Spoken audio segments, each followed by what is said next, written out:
नमस्ते नमस्ते।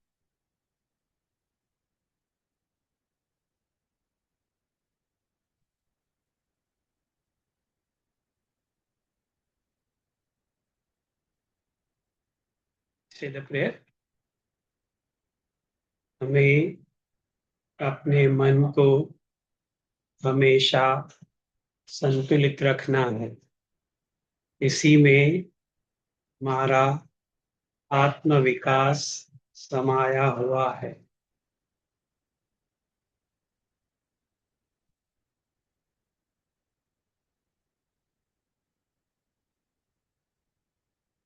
वै मे सर्वं ओम ओम ओम। आत्मनि मे त्वं ओम ओम ओम। स्मारय स्मारय ओम ओम ओम। चित्तं शामय शामय ओम।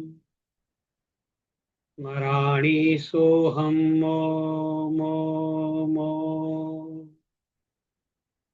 शान्तं चिन्मयं ॐ मां ॐ। स्वतस्थं केवलं ॐ ॐ ॐ। स्मराणि शुद्धं ॐ मां ॐ।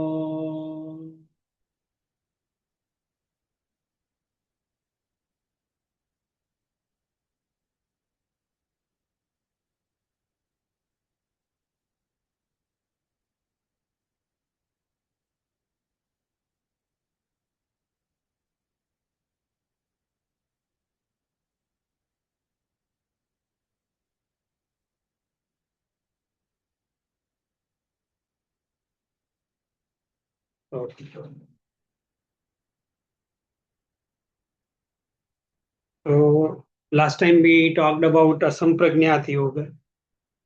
दो प्रकार की समाधियों में से जो असंप्रज्ञात है उसके बारे में हम लोगों ने पिछले सत्र में चर्चा की। अब ये जो असंप्रज्ञात योग है या असंप्रज्ञात समाधि होती है वो किन किन लोगों को सिद्ध हो सकती है और किन किन लोगों को सिद्ध होती है, उसके बारे में आगे दो सूत्रों में चर्चा है। तो हम लोग देखते हैं कि इतने लोग दुनिया में पैदा होते हैं, हर किसी के नसीब अलग अलग है, हर किसी के व्यक्तित्व अलग अलग है, हर एक का संसार अपना अलग अलग है। तो हम लोगों को जो ज्यादातर फर्क दिखाई देता है वो तो बहुत रिच और पुअर, जिनको बहुत एडवांटेजियस पोजीशन में जन्म मिला है और जिनको कुछ अनफॉर्चुनेट सरकमस्टेंसेस में जन्म मिला है, ऐसे हम लोग फर्क देखते हैं। ये फर्क हमारे ध्यान में ज्यादा आता है कि वो रिच है, हम गरीब में घर में हैं, तो हम वो इस कंट्री में पैदा हुआ, हम यहाँ पैदा हुए, इस प्रकार के विचार आते हैं, इस प्रकार का ध्यान, इस प्रकार की बातों में ध्यान जाता है।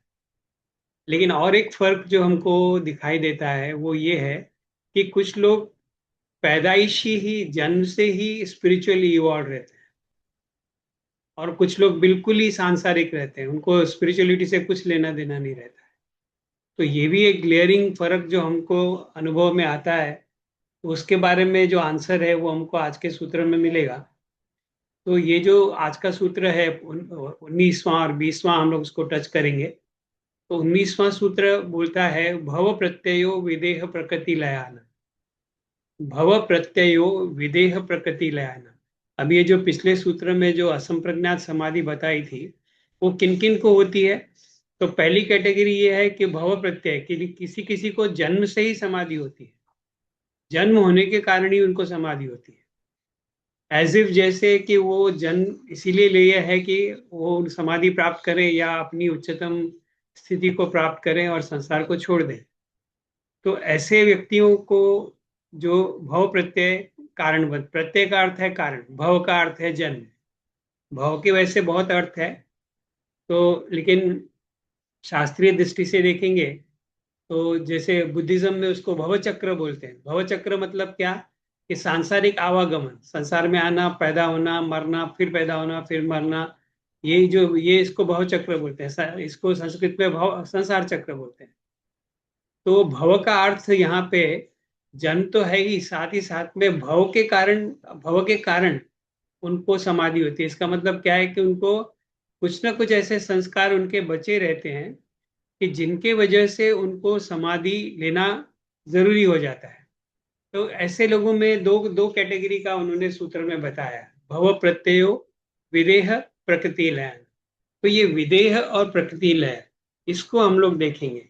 तो सूत्र का जो अर्थ है वो क्या है कि विदेहों को और प्रकृति लीनों को भव प्रत्यय, जन्म के कारण या फल स्वरूप असंप्रज्ञात समाधि होती है। योगियों को उपाय प्रत्यय से होती है। योगी जो है उनको उपाय प्रत्यय से होती है, जिसका जिक्र अभी आगे आएगा। अभी हमने देखा अभ्यास वैराग्य योगियों के लिए है, और योगियों को और क्या क्या करना होता है, या योगियों के लिए कौन सी टेक्निक काम करती है, तो आगे 20वें सूत्र में हम देखेंगे। पर यहाँ पे हम लोग ऐसे व्यक्तियों की बात कर रहे हैं जो जो पैदा होते हैं तो ऑलरेडी वो स्पिरिचुअली इतने इवॉल्व रहते हैं कि ना उन्होंने कुछ योग सीखना होता है, ना उन्होंने कुछ करना होता है। अपने आप ही मतलब उनका जीवन ही ऐसा होता है कि पैदा होने से ही उनका स्पिरिचुअल अपलिफ्टमेंट चालू हो जाता है, और कुछ समय में उन लोगों को समाधि हो जाती है। तो योगियों को उपाय प्रत्यय जो है वो बताया मैंने, आगे का देखेंगे। और जो व्यक्ति ये जन्म से पूरी तरह वैराग्य युक्त होते हैं, तो ये व्यक्तियों की विशेषता क्या रहती है कि पैदा होते ही वो लोग एकदम विवेकशील और वैराग्यशील होते हैं। तो जैसे उदाहरण के तौर पे देखेंगे कि जैसे एक उदाहरण दूं तो संत ज्ञानेश्वर का उदाहरण है। संत ज्ञानेश्वर तो कितना यंग एज में उन्होंने, 15 साल की उम्र में उन्होंने भगवत गीता के ऊपर जो वर्ल्ड फेमस, जो बहुत ही शास्त्रीय दृष्टि से, अध्यात्म की दृष्टि से बहुत ही महत्वपूर्ण ग्रंथ माना जाता है, ज्ञानेश्वरी, वो उन्होंने कंप्लीट कर लिया। उसके अलावा भी उनकी बहुत सारी रचनाएं हैं, उनके बहुत सारे भजन हैं, और उन्होंने 15-16 साल की उम्र में इतना सब कुछ प्राप्त कर लिया। और उसके बाद में उनके जीवन का तो पर्पस खत्म हो गया, और उसके बाद में कोई इच्छा नहीं थी। लास्ट टाइम हमने देखा कि असंप्रज्ञात योग का लक्षण क्या है कि वो व्यक्ति पूरी तरह से परिपूर्ण हो जाता है। उसको ना कोई इच्छा है, ना कुछ करना है, कुछ कुछ कुछ भी उसको सिद्ध नहीं करना है। जो ज्ञान उसको पाना था वो ज्ञान भी उसने पा लिया है, जो शक्ति उसको पानी थी वो शक्ति भी पा ली है। अब वो शक्ति इस प्रकार से और ज्ञान भी इस प्रकार का है कि वो उस शक्ति का इस्तेमाल अपने एडवांटेज के लिए कर ही नहीं सकता है, क्योंकि उसको एडवांटेज भी नहीं चाहिए। उसको कुछ भी नहीं चाहिए दुनिया में। उसको सिर्फ सत्य जानना है, उसको सिर्फ आगे विवेक के द्वारा आगे की जो स्थिति है, जो जिसको कैवल्य कहते हैं, मुक्ति कहते हैं, मोक्ष कहते हैं, वो स्थिति में उसको जाना है। तो जिसका लक्ष्य मोक्ष, मुक्ति या कैवल्य है, वो व्यक्ति तो छोटे से छोटे चीजों में तो उसका उलझा नहीं रह सकता।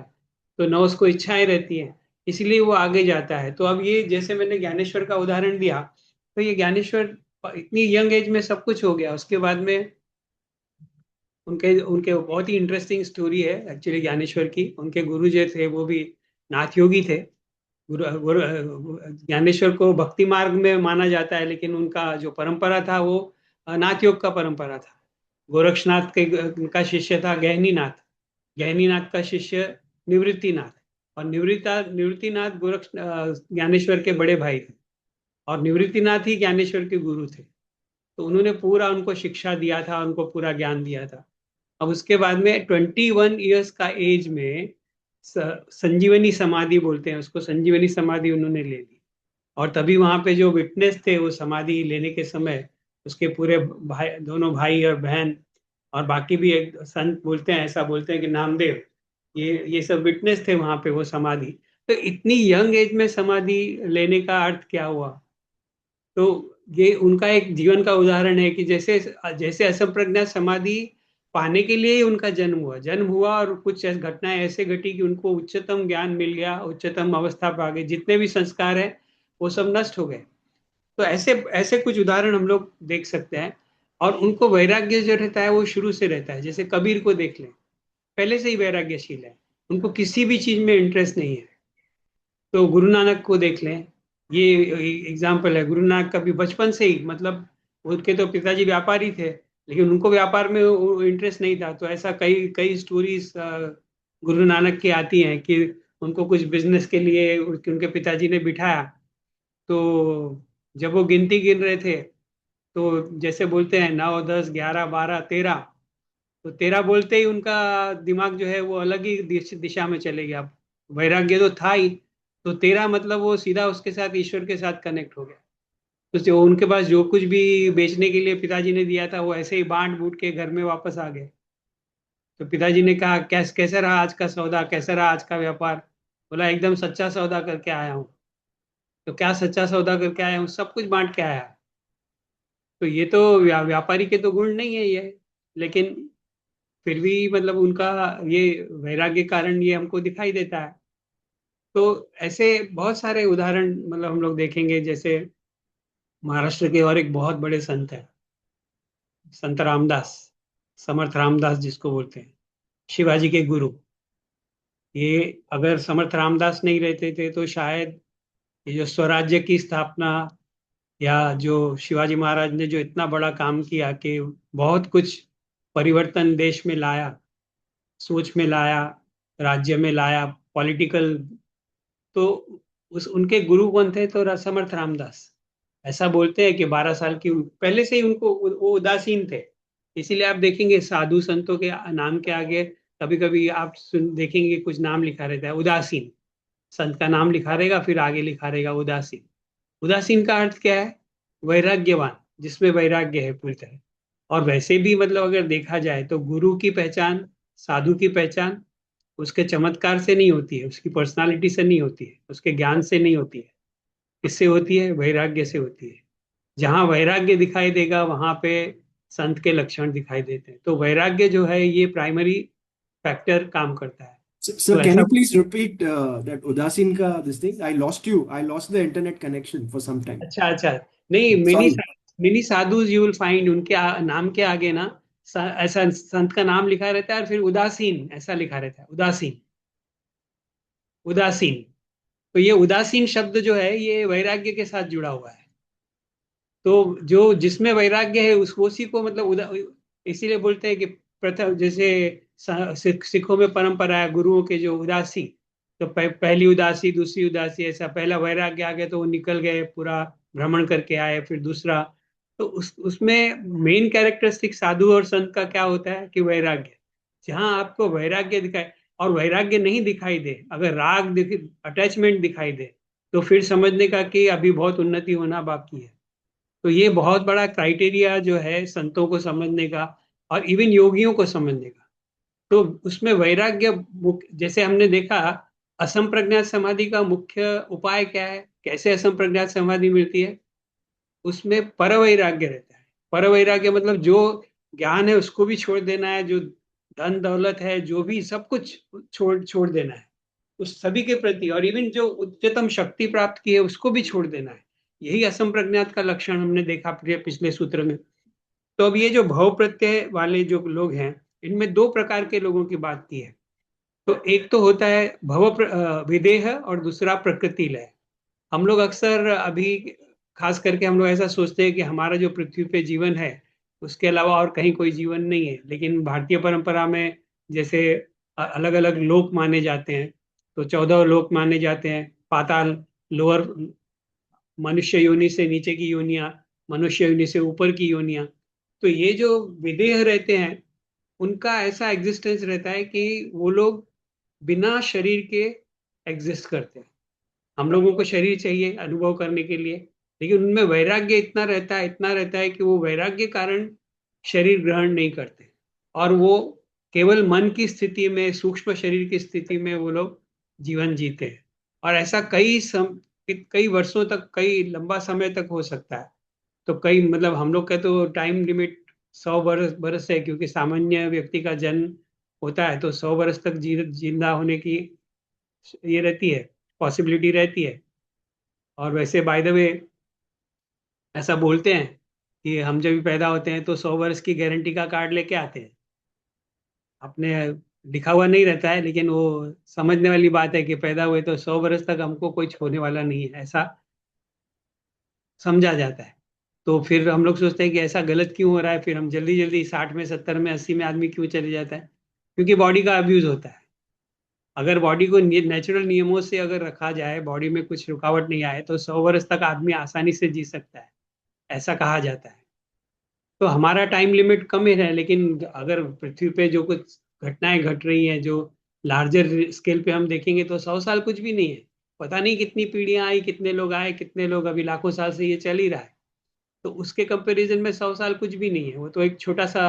लेकिन ये विदेह जो है, वो जब तक उनका वैराग्य बना रहेगा तब तक वो शरीर धारण नहीं करते। लेकिन अब विदेहों के केस में क्या होता है कि वैराग्य तो पूरा हो जाता है, लेकिन वैराग्य होने की वजह से चीजें चीजें तो छोड़ दी, लेकिन वो जो समझ आनी चाहिए, जो प्रज्ञा आनी चाहिए, कौन सी प्रज्ञा?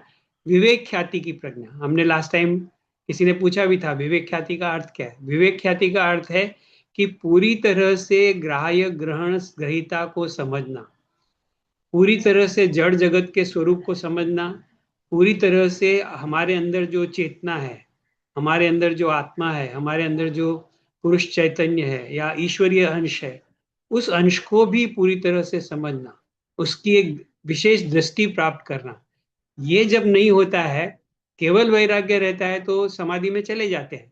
लेकिन वो अंतर्दृष्टि मिली नहीं है, या वो जो रियलाइजेशन, जो पुरुष के बारे में जो ख्याति होनी चाहिए, या उसको आगे और एक शब्द आता है, परम प्रसंख्यान। परम प्रसंख्यान का अर्थ है वो व्यक्ति को पूरी तरह से नॉलेज हो गया, ज्ञान हो गया, उसको एक अंतर्दृष्टि हो गई पुरुष के बारे में। तो उसमें अगर असंप्रज्ञात समाधि सिद्ध हो गई तो वो मुक्ति की तरफ जाता है। लेकिन अगर ज्ञान नहीं हुआ, अंतर्दृष्टि नहीं हुई, तो ऐसा व्यक्ति शरीर तो छोड़ देता है, लेकिन सूक्ष्म स्तर पे उसका जीवन बना रहता है। तो 3 प्रकार के शरीर माने जाते हैं। कारण शरीर है, उसके बाद में सूक्ष्म शरीर है, और स्थूल शरीर है। तो हमारा जैसा स्थूल शरीर है, तो स्थूल शरीर वो ग्रहण नहीं करते, सूक्ष्म शरीर में वो लोग जीते हैं, किसी देवलोक में देवता के तुल्य जीते हैं। पर ये जो विदेह हैं, ये मतलब अन्य देवताओं के मुकाबले बहुत ज्यादा श्रेष्ठ माने जाते हैं। जैसे आपको भगवत गीता में 6 अध्याय में जब योग का उल्लेख आता है, तो अर्जुन कृष्ण को पूछता है कि आपने योग का मार्ग तो बता दिया, योग करते करते समझो अगर ऐसा हुआ कि अंतिम लक्ष्य प्राप्त नहीं करने के पहले ही आदमी का देहांत हो गया, आदमी मर गया, तो क्या होगा? तो कृष्ण उसका जवाब देते हैं कि वो आदमी ने जो भी प्रयत्न किया रहेगा, जो भी अभ्यास वैराग्य के द्वारा प्रयत्न किया रहेगा, वो व्यर्थ नहीं जाता है। वो आगे जाके या तो कर्मों के हिसाब से वो किसी अच्छे लोक में जाके उसके फल भोगता है, और या तो उसको अगर तीव्र इच्छा रहती है मुक्ति मुक्ति की, तो इमीडिएटली वो कुछ ऐसे कुल में जन्म लेता है जहाँ पे उसके पूर्व संचित संस्कार उसको मदद करते हैं, और फिर वो आगे योग का मार्ग चालू कर देता है। तब हम ज्ञानेश्वर की बात कर रहे हैं, तो पहले से ही कैसे ऐसे संस्कार आ गए उनको। रामदास की बात करें, गुरु नानक की बात करें, कबीर की बात करें, तुलसीदास की बात करें, तो कैसे इन इन संतों में कैसे अपने आप इतने संस्कार ऐसे आ गए कि पैदा होते ही, क्योंकि संसार के अट्रैक्शन तो सभी के लिए है, सभी कुछ एंजॉयमेंट के लिए पड़ा हुआ है, लेकिन ये इनका ध्यान अटैचमेंट की तरफ जाता ही नहीं है। इनका ध्यान शारीरिक सांसारिक चीजों की तरफ जाता ही नहीं है, शारीरिक सुख की तरफ जाता ही नहीं है, उनका मन कहीं और चले जाता है। तो ये क्यों हो रहा है? तो कहीं ना कहीं इसका संस्कारों के साथ संबंध है। क्योंकि हम देखेंगे कि योग में ट्रांसमाइग्रेशन ऑफ सोल, जन्म मरण की जो श्रृंखला है वो चलते रहती है। तो भारतीय परंपरा में सभी लोग मानते हैं इतनी सारी योनियां होती हैं, और उसमें आदमी जन्म लेता है। तो उस दृष्टि से अगर देखेंगे तो ये जो संत है, वो उनके पूर्व संस्कार के वजह से रहते हैं। जैसे और एक उदाहरण दें, रमन महर्षि। अब इतनी छोटी उम्र में वो एक ही सवाल पूछते थे। छोटा बच्चा क्या रहता है, एनर्जी रहती है, वो तो सांसारिक चीजों की तरफ जाएगा। रमन महर्षि एक ही सवाल खुद को बैठ के घंटों बैठ के पूछते थे, मैं कौन, मैं कौन, मैं कौन। और बहुत कष्ट उठाए, उनकी अगर जीवनी पढ़ेंगे तो बहुत शारीरिक कष्ट उन्होंने उठाए, कैसी कैसी परिस्थितियों में वो रहे, लेकिन हमेशा वो मेडिटेशन में ही, हमेशा वो जैसे समाधि की स्थिति में ही रहते थे। तो ये कहाँ से, इसका एक्सप्लेनेशन क्या है? तो ये जो बातें हैं, तो ये कहीं ना कहीं विदेहों के साथ उनका संबंध। और देवता से भी इनका उच्च स्थान क्यों है? क्योंकि इनमें वैराग्य ज्यादा है। देवता तो इवन इवन हम अगर हम देखेंगे तो भारतीय परंपरा में दो प्रवृत्तियां हैं, प्रवृत्ति धर्म और निवृत्ति धर्म। प्रवृत्ति धर्म में व्यक्ति ऐसे अच्छे अच्छे काम करता है ताकि उसको मरने के बाद में अच्छे लोग मिले, एंजॉयमेंट करे। कई लोग स्वर्ग में जाने की कामना की वजह से अच्छे काम करते हैं। तो जो स्वर्ग में है वो भी देवता कहलाते हैं। लेकिन वो स्वर्ग के देवता वहां पे स्वर्ग में क्यों है? क्योंकि वो वहां पे एंजॉयमेंट के लिए, भोग के लिए वहां पे हैं। उन्होंने जो जो अच्छे काम किए उसका भोग वहां पे वो भोग रहे हैं, अच्छे अनुभव ले लेके। लेकिन होगा क्या कि जब तक इन अनुभवों का, जब तक इन संस्कारों का बल बना रहेगा तब तक वो स्वर्ग में रहेंगे। जैसे ही वो संस्कारों का बल खत्म हुआ तो वो स्वर्ग से वापस आ जाएंगे, फिर उनको कर्म करने पड़ेंगे। तो ये ऐसे कर्म का चक्कर चलते रहता है। इसीलिए ये जो विदेह हैं उनमें इतना वैराग्य है कि सांसारिक चीजों में रुचि नहीं है, इसीलिए इनको थोड़ा श्रेष्ठ माना जाता है। तो तो सर ये जो, स्वर्ग में भी इनके कर्म होते रहेंगे? नहीं, स्वर्ग को भी एक तरह बहुत कम संभावना होती है स्वर्ग में भी, क्योंकि वो भोगने के लिए गए रहते हैं, इसीलिए वो फ्रेश कर्म बहुत कम कर पाते हैं। फ्रेश कर्म करने के लिए सिर्फ मानव शरीर ही उपयुक्त माना जाता है। इसके बाकी के जो भी ऊपर के 7 लोग हैं, 6 लोग हैं, उनको बहुत बड़ा नहीं माना जाता है, क्योंकि वहां पे सूक्ष्म शरीर होता है। तो सूक्ष्म शरीर से बहुत ही लिमिटेड एक्शन हो सकता है। तो इसीलिए वहां पे ज्यादा कर्म, फ्रेश कर्म नहीं हो सकते हैं। लेकिन हो सकता है वहां पे उस प्रकार के संस्कार अगर वो लेके गए हैं तो कोई कोई ऐसा भी कर सकता है। लेकिन ज्यादातर ये देव स्वर्ग लोग के जो भोग रहते हैं वो मतलब अपने कर्मों के आधार पे होते हैं। और वो भोगने के बाद में वापस आदमी फिर से किसी किसी न किसी रूप में जन्म लेता है, जैसे उसके संस्कार रहेंगे। तो इधर विदेह मतलब देह रहित? देह रहित, उसको देह नहीं रहता है। उसको देह नहीं रहता? हाँ हाँ। लेकिन वो सूक्ष्म स्तर पे, सूक्ष्म शरीर में अलग लोक में रहता है। Okay.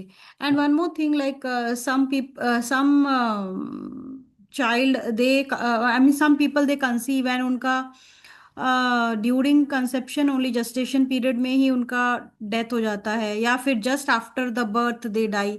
तो उनका भी हम बोलेंगे कि दे अटेन नहीं असंप्रज्ञात नहीं, समाधि? उनके बारे में ऐसा कुछ निश्चित रूप से बोल नहीं सकते हैं, क्योंकि कभी कभी कर्मों की वजह से ही होता है, अकाल मृत्यु हो जाती है। तो लेकिन जो ये जो प्रकृति लय या विदेह हैं, ये लोग डेफिनेटली जन्म लेके कुछ समय रहते हैं और अपना जो उनके काम में, उनके संस्कारों में त्रुटि रह गई थी, उनके संस्कारों में जो कमी रह गई थी उसको वो पूरा कर लेते हैं। और पूरा करने के बाद में, क्योंकि ऐसे वो जन्म ही लेते हैं अपने काम को पूरा। अब स्वामी विवेकानंद को देख लो, कितनी एज थी? 39। 39 में वो गए। 39 में क्या क्या उन्होंने प्राप्त कर लिया, जबकि he became so famous foreign में, अमेरिका जाके। अमेरिका में तो पता नहीं कितने प्रलोभन लोगों ने दिए उनको, पता नहीं कितने आकर्षण उनको दिखाई दिए वहां पे, पर वो कभी भी डिगे नहीं उससे। तो और फिर ऐसे अगर हम अ, उनकी उम्र की और उनकी डेथ के बारे में सोचे तो हमको ऐसा लगेगा कि अकाल मृत्यु है। वो तो बहुत समय के पहले गए। लेकिन 39 ईयर्स में तो उन्होंने क्या क्या सिद्ध कर लिया, क्या क्या उन्होंने पा लिए। और आज तक लोग, अभी इतने साल 100 साल से ज्यादा हो गए, आज भी लोग उनसे इंस्पिरेशन ले रहे हैं। तो उन्होंने अपने जीवन का पर्पस तो पूरा कर लिया। और अपने उनके डायलॉग्स अगर देखेंगे हम उनके गुरु के साथ, तो उनका स्पिरिचुअल अपलिफ्टमेंट हो गया। तो विदेह जो है ये सूक्ष्म रूप से रहते हैं सूक्ष्म शरीर में, और प्रकृति लीन जो है वो प्रकृति में लीन हो जाता है। अब दोनों में फर्क है, एक तो सूक्ष्म शरीर में रहता है, दूसरा प्रकृति मतलब जो प्रधान है, जो प्रकृति, मूल प्रकृति है, उसमें वो लीन हो जाता है। और वो तब तक लीन रहता है जब तक उसका वैराग्य का निरोध समाधि हो गई है। और वो मतलब इतना उतना ज्ञान है, इतना वैराग्य है, तो उनको किसी भी चीज में इंटरेस्ट नहीं है। लेकिन उनके केस में भी क्या होता है, पुरुष के बारे में, आत्मा के बारे में पूरा ज्ञान, चेतना के बारे में पूरा ज्ञान नहीं हुआ है। तो या तो ईश्वर कहें, ईश्वर के बारे में, ईश्वर की जो जो ईश्वर के दृष्टि से देखे, तो वो जो ज्ञान उनको नहीं हुआ है, उसके वजह से उनको फिर एक बार वापस लौटना पड़ता है।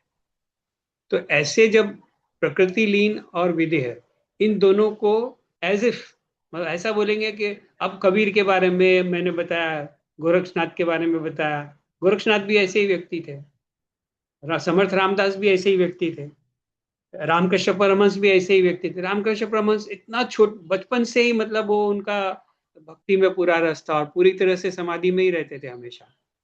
उतना इतना उनका वैराग्य था कि बचपन से ही वो समाधि में रहते थे।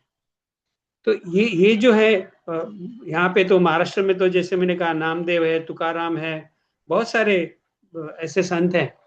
अब इनका अगर हम देखें तो इन्होंने जीवन में बाकी कुछ एंजॉयमेंट तो कुछ नहीं किया, एक पर्पस उन्होंने अपना किया और अपनी आध्यात्मिक उन्नति करके वो चले गए। तो ऐसे व्यक्तियों को हम लोग बोलेंगे कि ये विदेह, और उनके लिए तो जन्म लेना ही एक तरीके से कारण हो गया। तो जन्म क्यों लिया? एंजॉय करने के लिए तो नहीं लिया, लेकिन ज्ञान प्राप्त करने के लिए लिया। तो ऐसे व्यक्तियों को विदेह और प्रकृति लय बोलते हैं। तो ये उच्च कोटि के योगी होते हैं जो मतलब समय के पहले वैराग्य के कारण चले जाते हैं। तो वो जैसे ही पैदा होते हैं उनको फिर असंप्रज्ञात समाधि सिद्ध हो जाती है। ये वहां पे मुख्य बात है। अब इसके बाद में क्या आता है? उपाय प्रत्यय। उपाय प्रत्यय किसके लिए?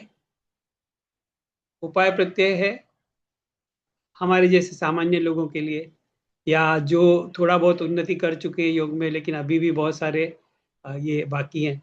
और ये जो भव प्रत्यय मैंने बताया, भव का अर्थ जो है वो कहीं ना कहीं सूक्ष्म रूप से एक अविद्या का संस्कार बना रहता है।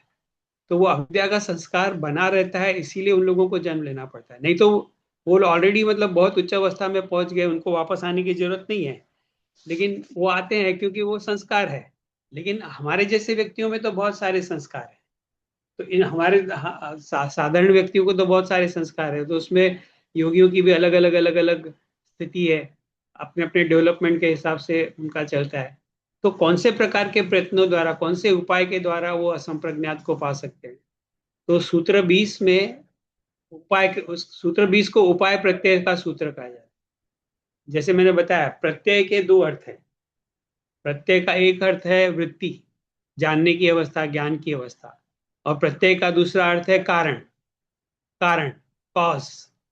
So what is the cause for attaining संप्रज्ञात समाधि in case of videha and prakriti lay? The cause is taking birth, bhava. So they become adept in asampragnat, they attain asampragnat merely by taking birth. तो भव प्रत्यय जन्म के कारण, प्रत्यय जो है कारण है, और उपाय प्रत्यय क्या है? उपाय के कारण कौन? योग। तो साधारण जो योगी हैं, बाकी के योगी जो हैं, जो योग मार्ग पे लगे हुए हैं, उनके लिए उपाय प्रत्यय काम करता है। तो कई योगी ऐसे हैं जो उपाय प्रत्यय के द्वारा असंप्रज्ञात समाधि पा लेते हैं। तो और ये पूरा जो चैप्टर हम लोग डिस्कस कर रहे हैं, इसका तो नाम ही समाधि पाद है। तो पूरा समाधि के बारे में ही इसमें ज्यादा चर्चा मिलती है। तो अभी ये जो उपाय प्रत्यय है वो क्या है? उपाय प्रत्यय में 5 कैटेगरीज बताई है उन्होंने, और ये 5 कैटेगरीज, पांच टेक्निक्स हैं, 5 सोपान हैं। तो ये 5 प्रकार से योग करने पर हम लोगों को असंप्रज्ञात समाधि सिद्ध हो सकती है। तो ये कौन से 5 है? श्रद्धा, वीर्य, स्मृति, समाधि, प्रज्ञा, पूर्वक, इत्तरेशा। ये इत्तरेशाम वर्ड जो है, it is referring to others, मतलब अन्य योगियों के लिए उपाय प्रत्यय काम करता है, जिसका अर्थ है श्रद्धा, वीर्य, स्मृति, समाधि और प्रज्ञा के द्वारा उनको असंप्रज्ञात योग सिद्ध होता है। तो अब ये जैसे अभ्यास और वैराग्य हमने देखा ना, वैसे ही हम लोग देखेंगे तो ये श्रद्धा, वीर्य, स्मृति, समाधि भी ऐसे ही उपाय है। जैसे हर चीज में अभ्यास वैराग्य की जरूरत रहती है, उसी प्रकार से हर प्रकार की सफलता में हम लोगों को श्रद्धा, वीर्य, स्मृति, समाधि, प्रज्ञा की जरूरत पड़ती है। इवन ऑर्डिनरी चीजों में, लाइफ में अगर हमको कुछ बड़ा पाना है, लाइफ में हम सांसारिक स्तर पे भी अगर हमको कुछ उन्नति पानी है, कोई स्तर पर पहुंचना है, तो वहां पे भी श्रद्धा, वीर्य, स्मृति, समाधि, प्रज्ञा काम करेगी। और स्पिरिचुअल वर्ल्ड में तो इसके बिना कुछ हो ही नहीं सकता। तो जितने भी अध्यात्म के मार्ग हैं, हम लोग देखेंगे पूरे विश्व में बहुत सारे तरीके हैं। जो रिलीजियस माइंडेड लोग हैं वो भक्ति का मार्ग अपनाते हैं, पूजा पाठ करते हैं, अलग अलग अलग प्रकार की अनुष्ठान करते हैं, साधना करते हैं, जप करते हैं, तप करते हैं, यज्ञ करते हैं।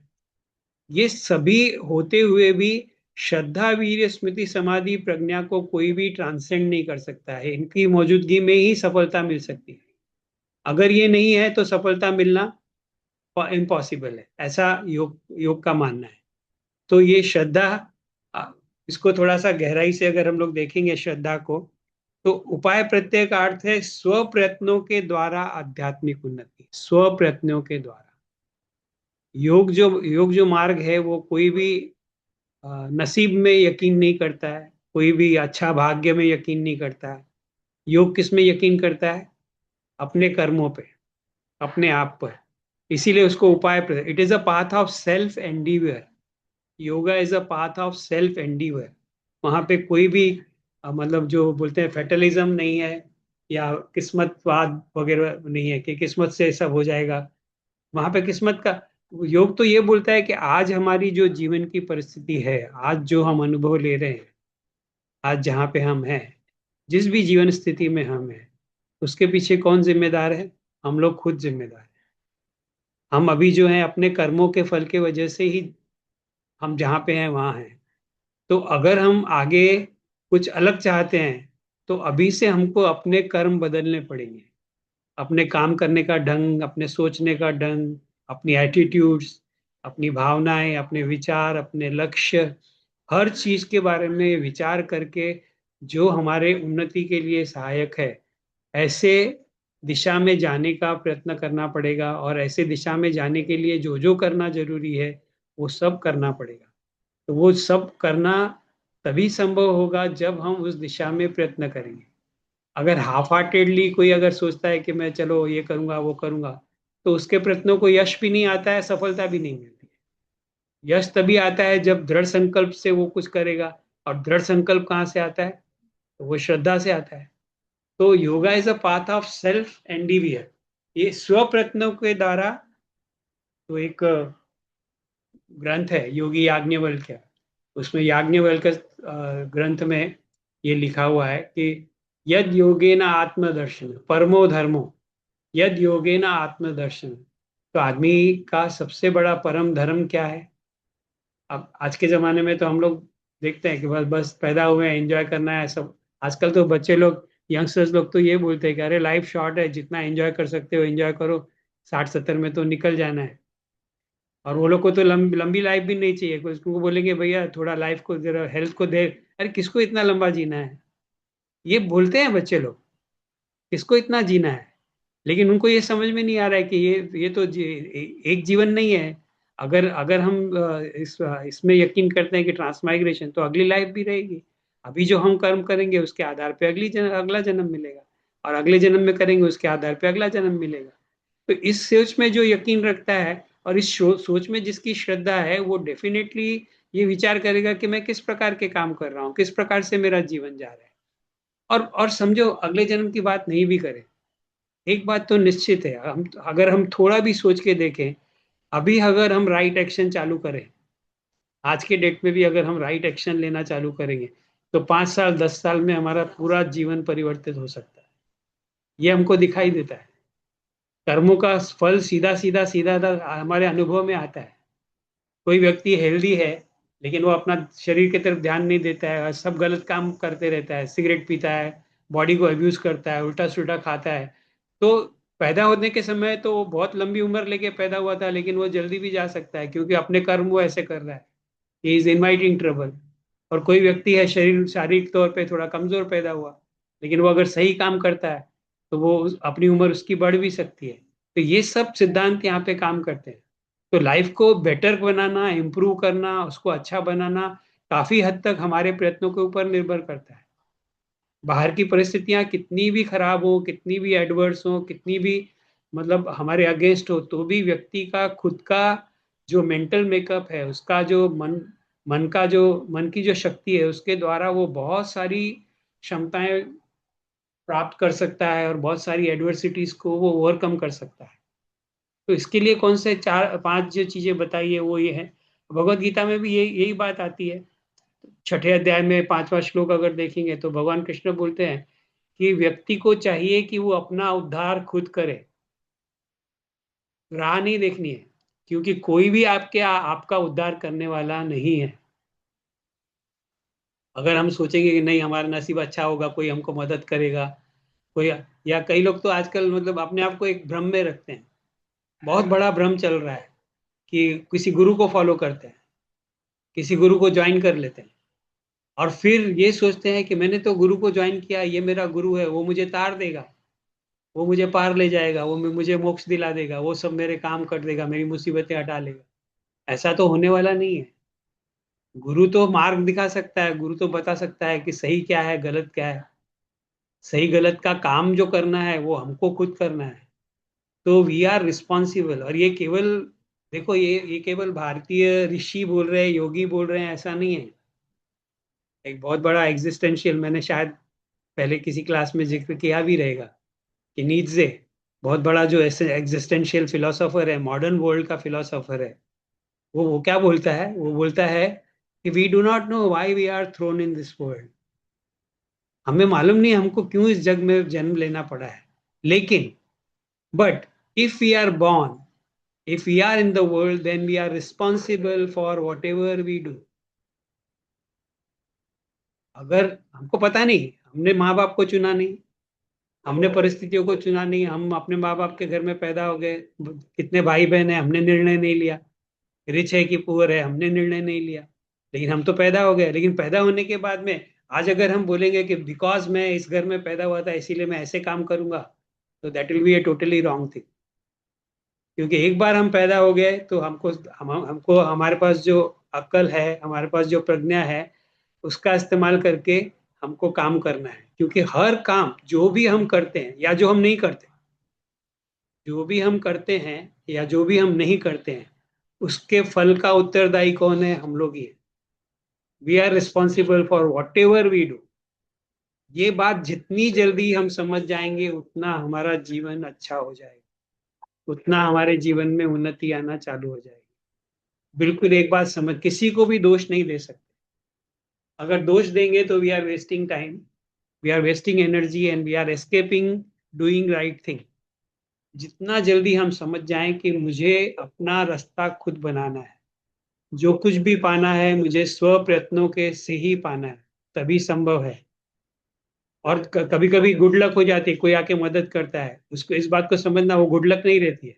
Again it is because of the past karmas, again it is because of the past sanskar we are getting help, because अपनी पर्सनालिटी वैसी है, या ऐसा कोई आ जाता है हेल्प करने के लिए।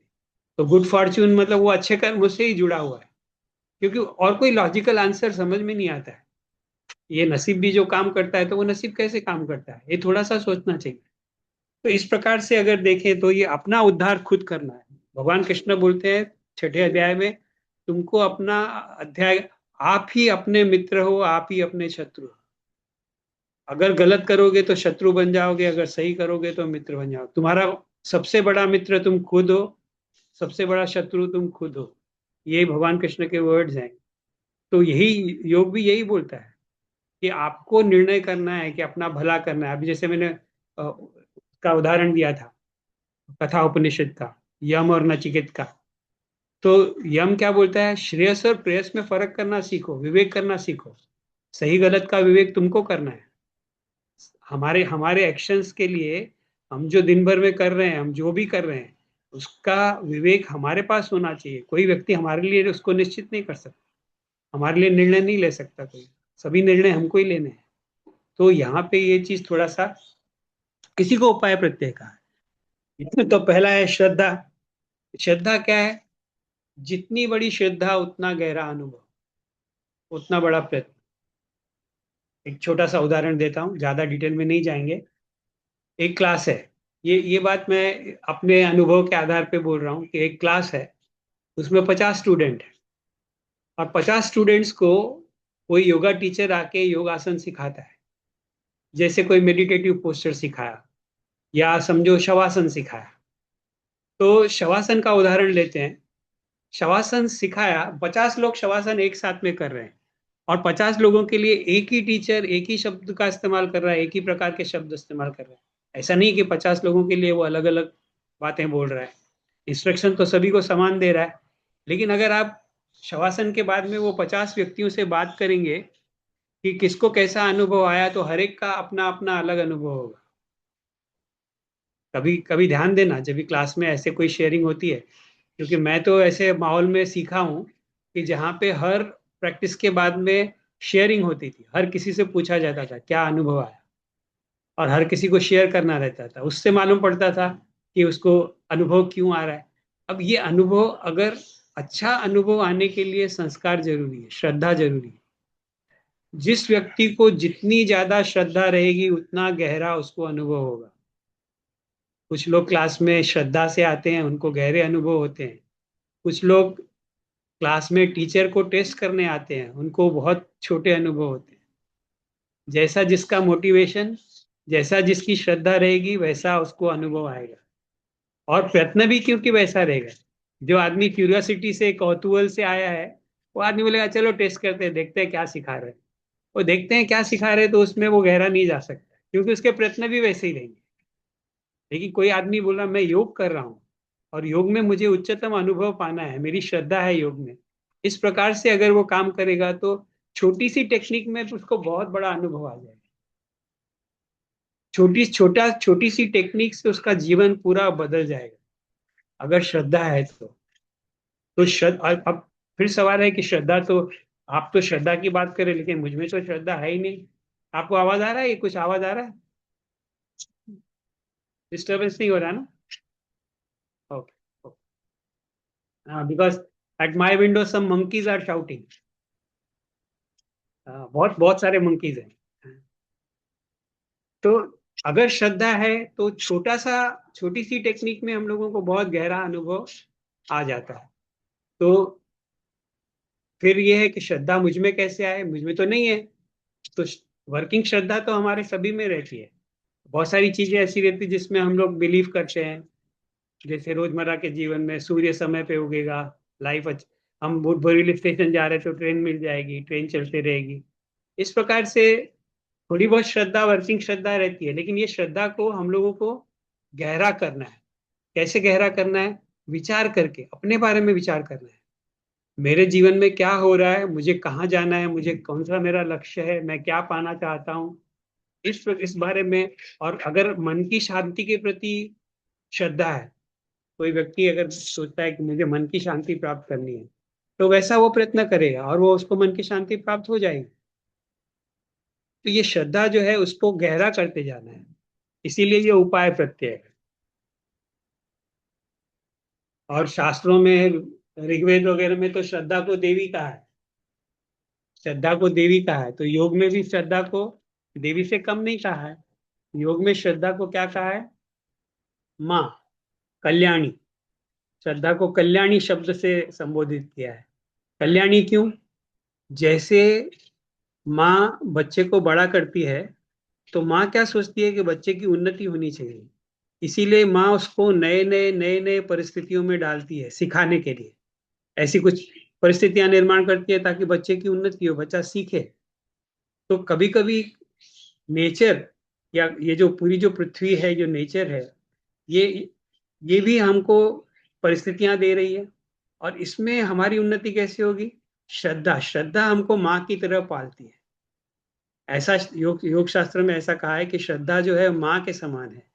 और जब योगी के मन में संकट आते हैं, योगी के मन में जब कुछ निराशा आती है, योगी के मन में कभी उत्साह कम होता है, कभी कभी निराशा आ जाती है, होता है, जीवन है। जीवन में कई बार मुश्किलें आती है, मुश्किल में आदमी निराश हो जाता है। तो ऐसे समय पे क्या काम करता है? श्रद्धा काम करती है। श्रद्धा उसको माँ के समान पालती है, पकड़ के उसका भला भला करती है। तो इसीलिए ये श्रद्धा जो है ये बहुत, और योग के विषय में जितनी ज्यादा श्रद्धा उतनी योग में उन्नति। स्पष्ट रूप से एकदम एकदम क्लियर कट है। हमारी जितनी श्रद्धा, अब जिसको श्रद्धा है वो क्लास चुकाएगा नहीं, जिसकी श्रद्धा है वो अपने आसन करना छोड़ेगा नहीं, जिसकी श्रद्धा है वो अभ्यास करना रोकेगा नहीं, जिसकी श्रद्धा है वो प्रयत्न करते रहेगा कि वो सही दिशा में जाता रहे। ये पूरा श्रद्धा के ऊपर। अगर श्रद्धा नहीं है तो चलो कोई बात नहीं, ठीक है, आज मिस कर लेते हैं, कल देखेंगे, कल मिस कर लेते हैं, परसों देखेंगे। जब इस प्रकार से टाल मटोल करते हैं या इस प्रकार से अवॉइड करते हैं, तो इसका सीधा साधा अर्थ है कि कहीं कहीं कहीं ना कहीं श्रद्धा की थोड़ी कमतरता है। तो जैसी श्रद्धा रहेगी वैसा वीर्य होता है। दूसरा दूसरा उपाय प्रत्यय क्या है? वीर्य। वीर्य का अर्थ है एंथुसियाज्म, उत्साह। उत्साह कब आएगा? जब श्रद्धा रहेगी। If you believe in something we will be energetic towards it. उसमें यकीन ही नहीं है तो हम उसमें उतना ध्यान नहीं देंगे। लाइफ के सभी चीजों में ऐसा है। कोई भी गोल हम लोगों को प्राप्त करना है, उसके प्रति अगर हम में श्रद्धा है और हम उसको वाकई में पाना चाहते हैं, तो अपने आप वो करने में उत्साह आ जाएगा। जैसे किसी को गोल्ड मेडल चाहिए, ओलंपिक में जाना है, और उसमें उसकी श्रद्धा है, उसमें उसका विश्वास है, तो प्रयत्न करेगा। और प्रयत्न ऐसा करेगा जिसको हरक्यूलियन एफर्ट्स बोलते हैं। जितना बड़ा उसका गोल रहेगा, जितना बड़ा उसका श्रद्धा रहेगा, उतना ज्यादा उसमें वीर्य रहेगा, उतना ज्यादा उसमें शक्ति रहेगी, बल रहेगा। और बल के बारे में तो बिना बल के तो योग योग स्ट्रांग लोगों का काम है। वीक व्यक्ति के लिए योग नहीं है। योग में बहुत डिसिप्लिन है। तो योग जो है वो जिसकी श्रद्धा है वही योग कर सकता है, वही योग में अग्रसर हो सकता है। वीक व्यक्ति योग में, इसीलिए श्रुतियां भी हैं ऋग्वेद से लेके हम लोग देखते हैं। तो श्रुतियां, एक श्रुति आती है, बलहीन अयम आत्मा बलहीन न लभ्य, अयम आत्मा बलहीनो न लभ्यो। ये मैंने पहले भी बताया था कि बल के बिना आत्मा का लाभ नहीं हो सकता। बहुत बलशाली व्यक्ति चाहिए, शक्तिशाली व्यक्ति चाहिए। तो इसका मतलब है हमको पहले तो शक्ति का निर्माण करना पड़ेगा। और शक्ति का निर्माण कहाँ से होगा? अगर हमारी श्रद्धा है तो शक्ति अपने आप आएगी, उत्साह अपने आप आएगा, बल अपने आप आएगा। तो ये दूसरा जो प्रकार है, उत्साह। हठ योग प्रदीपिका में, दूसरे ग्रंथों में भी आता है, उत्साह से योग जब भी करते हैं तो उत्साह से करना चाहिए।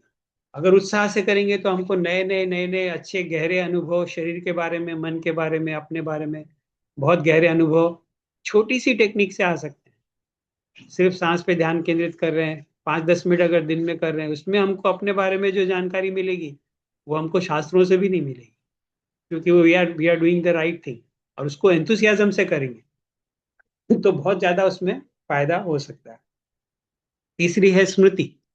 अब स्मृति जो मैंने, हम लोग जब डिस्कस कर रहे थे स्मृति का सूत्र, तो मैंने कहा था कि आगे स्मृति का सूत्र आएगा। अब यहाँ पे जो स्मृति है, ये साधारण स्मरण शक्ति नहीं है, किसी चीज को याद करना वो नहीं है। यहाँ पे स्मृति का अर्थ है श्रद्धा वाले विषय को स्मरण में रखना, सामने रखना। जितना ज्यादा स्मरण स्मृति रहेगी उतना ज्यादा सक्सेस होगा। और बिना स्मृति के समाधि नहीं हो सकती। इसका उदाहरण, स्मृति का उदाहरण, श्रद्धा और स्मृति ये कैसे जुड़े हुए हैं इसका उदाहरण देता हूँ।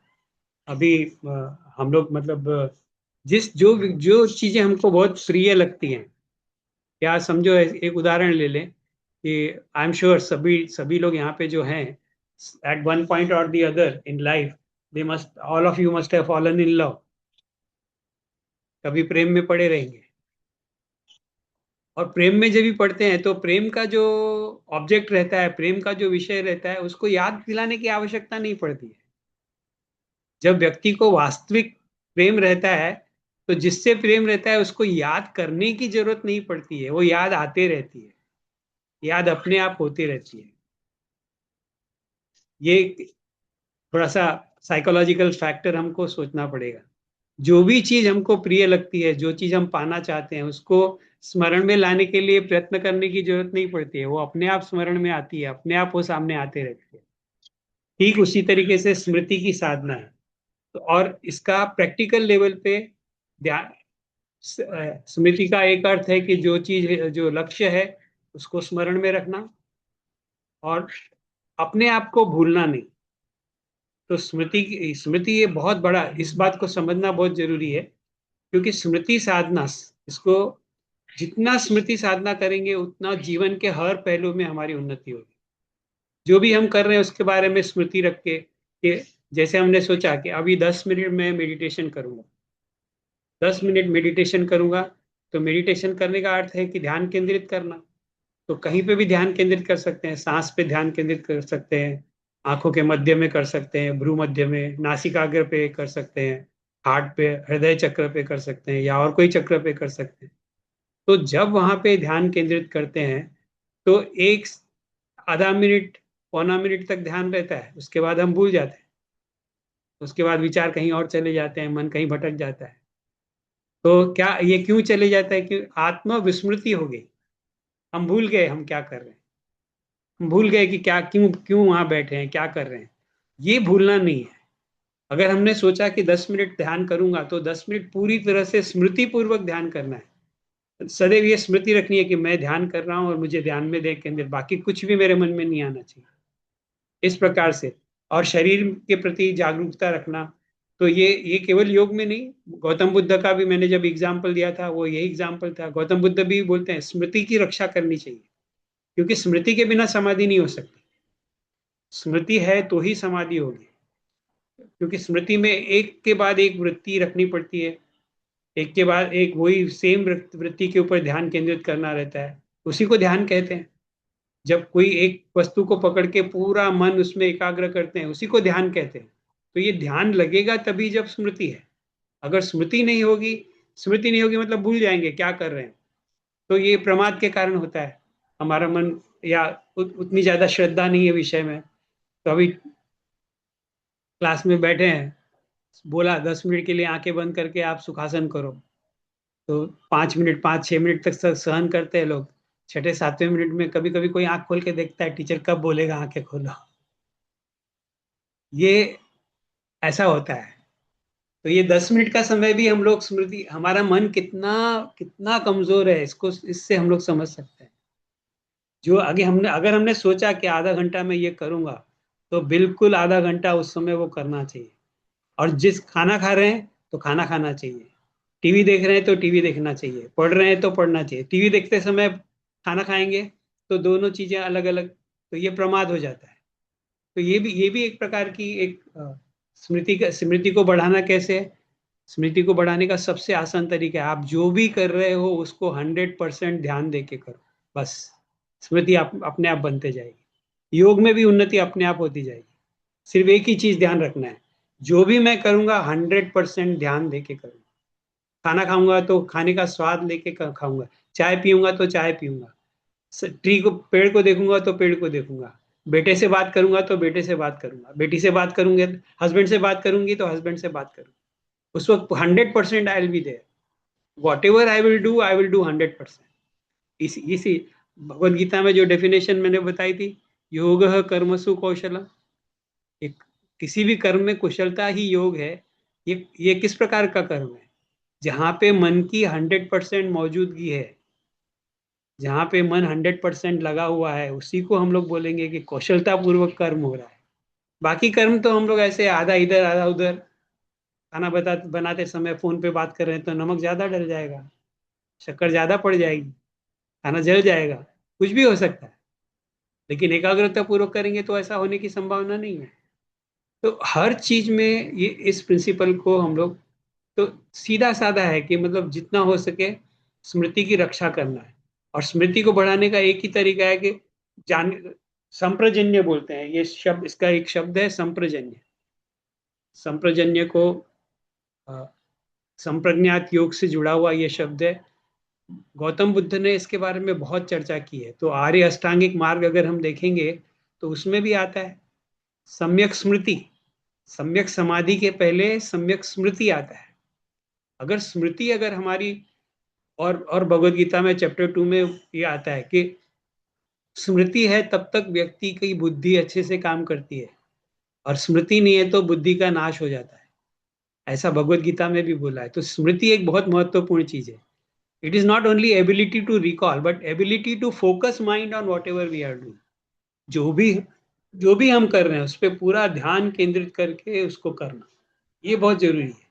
अगर ये करेंगे तो अपने आप स्मृति बढ़ते जाएगी। उसके बाद में चौथा कौन सा है? समाधि। समाधि के बारे में हम लोगों ने चर्चा की पिछले 2 सत्रों में, संप्रज्ञात समाधि और असंप्रज्ञात समाधि। तो समाधि में क्या होता है कि टोटल व्यक्ति मानव के द्वारा जितनी उच्चतम एकाग्रता प्राप्त की जा सकती है उतनी उच्चतम एकाग्रता समाधि कहलाती है। उससे आगे कोई भी एकाग्रता नहीं हो सकती। तो समाधि में हाईएस्ट एकाग्रता, चित्त की उच्चतम एकाग्रता प्राप्त होती है, उस स्थिति को समाधि कहते हैं। वो वहां पे ऑब्जेक्ट और मन जैसे एक हो जाता है। जैसे जो जो जिस विषय पे ध्यान दे रहे हैं वो ध्यान का विषय और व्यक्ति का मन वो जैसे एक हो जाता है, ऐसी स्थिति को समाधि कहते हैं। और इस प्रकार जब समाधि लगती है तो ज्ञान उत्पन्न होता है, विवेक उत्पन्न होता है, जिसको कहते हैं प्रज्ञा। ये पांचवा है। और जैसे मैंने कहा था, बहुत ही प्रैक्टिकल लेवल पे, एकदम प्रैक्टिकल लेवल पे ये है कि आप बाकी कुछ भी न करते हुए अगर अपने आप के बारे में जानना है तो रोज 10-15 मिनट शांत बैठ के अपने विचारों पे ध्यान केंद्रित करना, अपने सांस पे ध्यान केंद्रित करना, कुछ ना कुछ ऐसी क्रिया रोज करना। इससे अब इवन आसन भी उसी कैटेगरी में आते हैं। जब आप आसन करते हैं तो हम लोग आसन में क्या ज्ञान मिलता है, हमको अपने विषय में ज्ञान मिलता है, आसन में बाहर का ज्ञान नहीं मिलता है। अब आपको समझो एक एक पादासन करना है, तो एक पादासन करते समय पे आप जब एक पैर पे खड़े हुए हैं तो बैलेंस कब जाता है, इसकी जानकारी जब आप उसको करेंगे तब मालूम पड़ेगा। तो फिर मालूम पड़ेगा कि जब मन में कुछ विचार आता है तो बैलेंस जाता है, या मेरी आंखें इधर उधर देखती हैं तब बैलेंस जाता है। तो ये प्रैक्टिकल हम लोगों को अपने शरीर मन के बारे में ज्ञान मिलता है, और यही प्रज्ञा है। ये जो ज्ञान है ये, इससे ही हमारी प्रज्ञा बढ़ेगी, इससे हमारा विवेक बढ़ेगा। तो अपने शरीर के बारे में जानकारी मिलती है, अपने मन के बारे में जानकारी मिलती है। कई बार हम लोगों को कोई प्रॉब्लम, परेशानी सता रही है और हम मेडिटेशन में बैठे हुए हैं, 1 सेकंड में सॉल्यूशन अपने आप आ जाता है। ये भी प्रज्ञा का भाग है। कई बार ऐसा होता है, हमको बैठे बैठे सॉल्यूशन मिल जाता है और हम लोग हैरान हो जाते हैं, अरे मैं तो इसके बारे में कितना परेशान था और अपने आप ये सॉल्यूशन मुझे आ गया। ये जो क्रिएटिविटी है, मन क्रिएटिविटी बढ़ जाती है। योग योग करने वाले व्यक्ति में इतनी क्रिएटिविटी रहती है कि किसी भी परिस्थिति में वो कुछ ना कुछ क्रिएट करके परिस्थिति को बदल सकता है। इस प्रकार का ज्ञान, ये जो प्रज्ञा है, और ये धीरे धीरे धीरे प्रज्ञा बढ़ते बढ़ते बढ़ते बढ़ते पुरुष और प्रकृति में जो भेद है और हमारे अंदर जो चेतना कैसे काम कर रही है उस पे उसका ज्ञान होने लगता है। तो ये श्रद्धा, वीर्य, स्मृति, समाधि, प्रज्ञा, ये जनरल मीन्स है। अगर हम इनकी तरफ ध्यान देके अगर अपने एक्शंस को थोड़ा सा रेगुलेट करें तो हम देखेंगे कि हम कुछ भी करें उस सभी में एक प्रकार की एक्सीलेंस आ जाएगी, एक प्रकार का उसमें कुशलता आ जाएगी। कुशलता केवल बड़े बड़े काम करने में नहीं है, कुशलता केवल मैथ्स के प्रॉब्लम सॉल्व करने में, इंजीनियरिंग के काम करने में नहीं है। कभी कभी मटर छीलने में भी कुशलता चाहिए, सब्जी काटने में भी कुशलता चाहिए। ये बहुत इंपॉर्टेंट है। चपाती बनाने में भी कुशलता चाहिए। बोलने को तो वो बहुत ऑर्डिनरी चीज है, लेकिन वो बहुत महत्वपूर्ण चीज है। तो जो भी हम कर रहे हैं उसको अगर हम उसको एक अलग अपना एक, जिसको कहते हैं कि एक्सीलेंस, उसमें अगर लाना है तो ये पांचों प्रिंसिपल को अगर हम अडॉप्ट करते हैं तो हमारे जीवन में वो दिखाई देना चालू हो जाएगा। और ये अनुभव की बात है। जितने भी योगी संत लोग थे, they were extraordinarily efficient in whatever they were doing, extraordinary. Samarth Ramdas का मैंने एग्जाम्पल दिया, एक व्यक्ति को उन्होंने प्रभावित किया तो पूरा स्वराज्य की स्थापना करा दिया। एक व्यक्ति, रामकृष्ण परमहंस, एक अच्छे साधक को इंस्पायर किया तो पूरा स्वामी विवेकानंद के रूप में पूरा विश्व को हिला देने वाला व्यक्तित्व तो उसने पैदा कर दिया। तो ये इस, और उनका जो एक्सीलेंस था, विवेकानंद का जो एक्सीलेंस था, अनसरपास्ड। एक बार किसी चीज को पढ़ लिया तो सबका सब याद, उनका माइंड इतना शार्प था। That kind of excellence he had attend. एक बार सुन लिया तो कंठस्थ हो गया, उनको पूरे मन में बैठ गया। क्षमता सभी में है। See, if we look at our lives, we all have got the same kind of hardware. Hardware अपना सभी का सेम है, दो आंखें हैं, एक हार्ट है, एक पेट है कुछ फर्क नहीं है। लेकिन अंदर क्या चल रहा है, किस प्रकार के संस्कार काम कर रहे हैं, किस प्रकार की भावनाएं काम कर रही हैं, तो इस विषय में थोड़ा विचार करना चाहिए। विचार करके अगर हम योग मार्ग में थोड़ी सी अपनी श्रद्धा बढ़ाएं और उसके अनुसार थोड़ा काम करें तो हमारी लाइफ बहुत एक्स्ट्रॉर्डनरी बन सकती है। और काफ़ी हमारे जो छोटे मोटे जो प्रॉब्लम जो हमको परेशान करते रहते हैं उनको हम लोग आसानी से डील कर सकते हैं। ऐसी संभावना है और ऐसा होते हुए देखा गया है अनुभव से भी।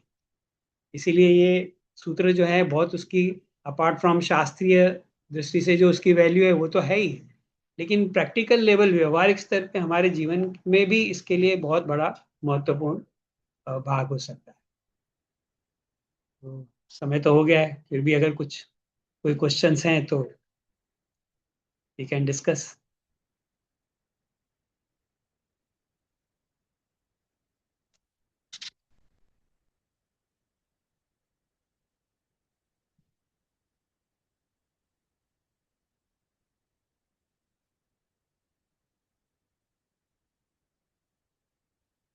कोई सवाल नहीं? सर ये जो आपने जो पहला वाला सूत्र बोला था, जो हाँ, विदेह और प्रकृति लय, तो प्रकृति। ये है जो महान योगी है उनके लिए ये आ जाता है, हमारे लिए जो उपाय प्रत्यय है वो है। हाँ, महान योगी या जो मतलब ऐसे उच्च अवस्था में है, वो जो पैदा होते ही मतलब उनमें आध्यात्मिक उन्नति दिखाई देती, हम्म। उनके लिए वो and for us it is वो उपाय उपाय प्रत्यय। प्रत्यय। हाँ, हम लोगों के लिए उपाय, क्योंकि सेल्फ एंडिवियर हम अपने प्रयत्नों के द्वारा अपनी उन्नति करना चाहते हैं। तो अगर हमारी इवन उन्नति के लिए भी अगर हमारे मन में श्रद्धा है, देखो, if you are committed to betterment, हम अपनी उन्नति के लिए भी अगर कमिटेड हैं तो कितना कमिटेड रहेंगे, जितनी हमारी श्रद्धा है। तो वहां पे भी श्रद्धा की आवश्यकता है। तो if you are committed for our self growth, अपनी सेल्फ डेवलपमेंट, तो हमारे प्रयत्न उस दिशा में बढ़ते जाएंगे, और श्रद्धा भी बढ़, जैसे जैसे प्रयत्न बढ़े और सफलता आ गई। अब योग में श्रद्धा है, थोड़ी सी श्रद्धा है, चलो योग ट्राई करते हैं, लेकिन योग से अगर आपका पीठ दर्द ठीक हो गया, पेट दर्द ठीक हो गया, या माइग्रेन कम हो गया, या और कोई डिसऑर्डर जो था वो ठीक हो गया, तो इमीडिएटली श्रद्धा बढ़ जाती है, क्योंकि योग से हमको वो प्राप्त हो गया। तो जो श्रद्धा कम थी वो अब डीप हो गई। तो जैसे जैसे हमको अनुभव आएंगे वैसे वैसे हमारी श्रद्धा भी बढ़ती जाएगी, अच्छे अपने आप अच्छे अनुभव आएंगे। और कुछ करने की जरूरत नहीं, अगर हम सही दिशा में जा रहे हैं तो अच्छे अनुभव आएंगे, वी विल बी एम्पावर्ड। और अच्छे अनुभव आएंगे तो अपने आप हमको लगेगा नहीं, मुझे और आगे जाना है, मुझे और उन्नति करना तो सर, जैसे कि जिसको समाधि मिलता होगा या फिर वैराग्य आता है, है। हाँ। तो उसके लिए बहुत सारे शास्त्र वगैरह का ज्ञान होना जरूरी है। नहीं, बिल्कुल नहीं, बिल्कुल नहीं, शास्त्रीय ज्ञान बिल्कुल जरूरी नहीं है। अगर वैराग्य मन में है, वो व्यक्ति ऐसे ही बच जाएगा। जो जो व्यक्ति, जो कुछ सामान्य व्यक्ति जो दुखों से पार होता है, दुख का अनुभव करता है, जिस व्यक्ति में वैराग्य है वो ऐसे गलत चीजें छोड़ते जाएगा, वो दुखों से अपने आप मुक्त हो जाएगा। कुछ शास्त्र की आवश्यकता नहीं है, इतना कुछ पढ़ना, शास्त्रीय दृष्टि रखना, शास्त्रीय ज्ञान की आवश्यकता नहीं है। करेक्ट थिंकिंग, बुद्धि सही होनी चाहिए, विचार सही होना चाहिए, बाकी कुछ आवश्यकता नहीं। Thank you.